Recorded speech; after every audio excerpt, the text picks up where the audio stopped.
Good evening, my fellow citizens. This government, as promised, has maintained the closest surveillance of the Soviet military buildup on the island of Cuba.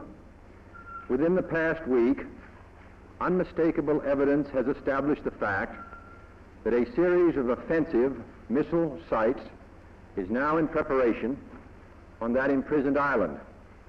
The purpose of these bases can be none other than to provide a nuclear strike capability against the Western Hemisphere. Only last Thursday, as evidence of this rapid offensive buildup was already in my hand, Soviet Foreign Minister Gromyko told me in my office that he was instructed to make it clear once again, as he said his government had already done, that Soviet assistance to Cuba, and I quote, pursued solely the purpose of contributing to the defense capabilities of Cuba, unquote. That, and I quote him, training by Soviet specialists of Cuban nationals in handling defensive armaments was by no means offensive. And that if it were otherwise, Mr. Gromyko went on, the Soviet government would never become involved in rendering such assistance, unquote. That statement also was false.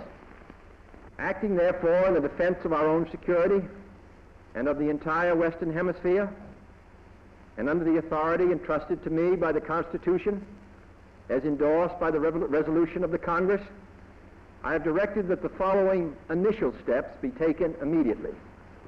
To halt this offensive buildup, a strict quarantine on all offensive military equipment under shipment to Cuba is being initiated. All ships of any kind bound for Cuba, from whatever nation or port, will, if found to contain cargoes of offensive weapons, be turned back.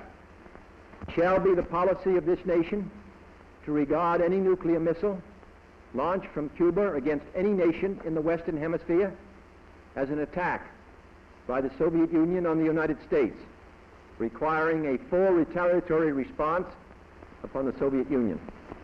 I call upon Chairman Khrushchev to halt and eliminate this clandestine, reckless, and provocative threat to world peace and to stable relations between our two nations.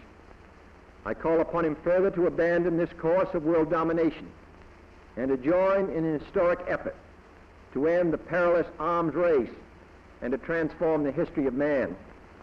Our goal is not the victory of might, but the vindication of right. Not peace at the expense of freedom, but both peace and freedom here in this hemisphere, and we hope around the world. God willing, that goal will be achieved.